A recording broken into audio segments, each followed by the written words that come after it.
ജമാഅത്ത് ഇസ്ലാമിയുടെ ആശയത്തിന് കുഴപ്പം?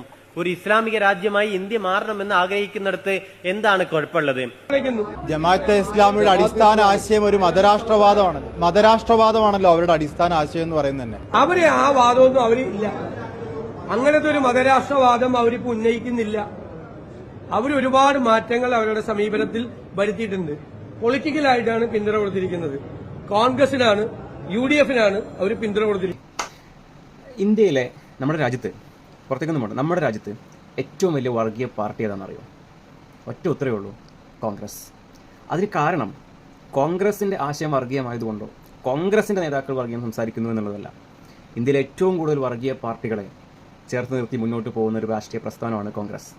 എവിടെയെങ്കിലും കോൺഗ്രസ് ഒറ്റയ്ക്ക് ജയിക്കാനുള്ളത് ഇന്ത്യയിലുണ്ടോ? കേരളത്തിൽ പിടിച്ചോ, കേരളത്തിന് പുറത്ത് പിടിച്ചോ, ഏത് സംസ്ഥാനം എടുത്താലും.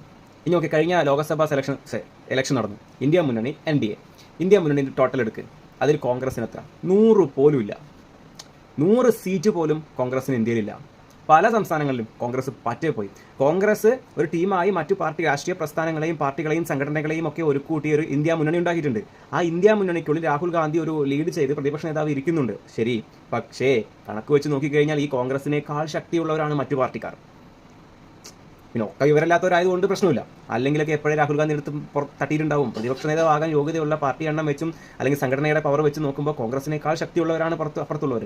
കേരളത്തിലേക്ക് വന്നാൽ കോൺഗ്രസിനെ ഒറ്റയ്ക്ക് മത്സരിച്ച് കേരളം പിടിക്കാൻ കഴിയും? കഴിയില്ല. അതിന് ഒരുപാട് സംഘടനകളുടെയും ഒക്കെ സപ്പോർട്ട് വേണം.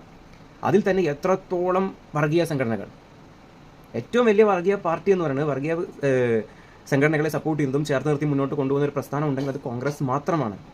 അല്ലാണ്ട് അവർക്ക് മുന്നോട്ട് പോകാനും സാധിക്കില്ല. അത് വേറൊരു സത്യവുമാണ് അവരുടെ ഭാഗത്ത് നിന്ന് ചിന്തിക്കുമ്പോൾ. പക്ഷെ പറഞ്ഞാൽ എന്താണ്, അത് വൺ സൈഡ് അല്ലേ? അപ്പോൾ എല്ലാ പാർട്ടിക്കാരും, കാരണം ജാതി, മതം ഇതൊന്നും പറയാണ്ട് ഒരു പാർട്ടിക്ക് നിലനിൽപ്പുണ്ടെന്ന് എനിക്ക് തോന്നുന്നില്ല. ഇപ്പോൾ ഓരോ സ്ഥലത്ത് ഇപ്പോൾ എത്രയൊക്കെ മതേതരത്വം പറഞ്ഞാലും കമ്മ്യൂണിസ്റ്റ് പാർട്ടി ആയാലും കോൺഗ്രസ് ആയാലും BJP ആയാലും ആ ഒരു സ്ഥലത്ത് ഏറ്റവും കൂടുതൽ വോട്ടാർക്കാണ്. അവരെ ആ മതത്തിൽപ്പെട്ട ആളെ സ്ഥാനാർത്ഥിയായിട്ട് നിർത്തും. ഇത് എല്ലാ പാർട്ടിയും ചെയ്യുന്ന കാര്യമാണ്. പക്ഷെ അത് രാഷ്ട്രീയപരമായിട്ട് ചെയ്യുന്നു. ഇത് തുറന്ന് വിളിച്ച് പറയുമ്പോഴാണ് അത് വർഗീയതമായിട്ടൊക്കെ മാറുന്നത്. ഇന്ത്യയിലെ ഏറ്റവും വലിയ വർഗീയ പാർട്ടി കോൺഗ്രസ് തന്നെ, ഒരു സംശയമില്ല കാര്യത്തിൽ. അതിന് എന്തൊക്കെ മതേതരത്വം ഒരു പ്രസംഗം നടക്കുമ്പോഴായാലും ശരി, സംസാരിക്കുമ്പോഴായാലും ശരി, ഒരു മിനിറ്റ് സംസാരിക്കുമ്പോൾ അതിൽ അരമണിക്കൂറിലധികം പറയണത് മതേതര പാർട്ടി എന്നാണ്. ഇത് ഇങ്ങനെ വിളിച്ചുകൊണ്ടിരിക്കേണ്ട ആവശ്യമുണ്ടോ?